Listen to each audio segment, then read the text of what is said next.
தென்றலே மெல்ல பேசு சீரியல்ல இந்த வாரம் என்ன நடக்குது அப்படின்னு பார்த்தீங்கன்னா, நம்ம இளமதி வந்து ஒரு ஆர்டர் எடுத்து துணிய டெலிவரி பண்ணாம இருக்காங்க இல்லையா? ஏன்னா, இந்த லீலாவதி ஃப்ராடுத்தனம் பண்ணி வந்து பார்த்தீங்கன்னா, ஆள வச்சு அந்த துணியெல்லாம் திருடிட்டாங்க. இப்ப டெலிவரி பண்ணாததுனால குடுத்த காச திருப்பி கேட்டு நம்ம இளமதியோட கடைய பூட்டிர்றாங்க. அந்த ஆர்டர் எடுத்தவரு. இதனால இளமதி என்ன செய்யறதுன்னே தெரியாம கடைக்கு வெளியில உட்காந்து அழுதுகிட்டு இருக்கிறாங்க. இந்த விஷயம் பரமனுக்கு தெரிய வருது.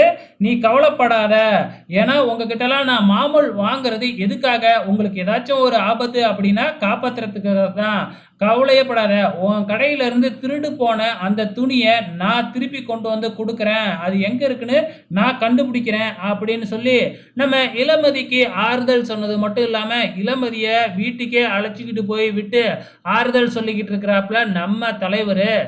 இதுக்கப்புறம் என்ன நடக்கும்? நம்ம தலைவரு பரமன் அந்த துணி எங்க இருக்கு?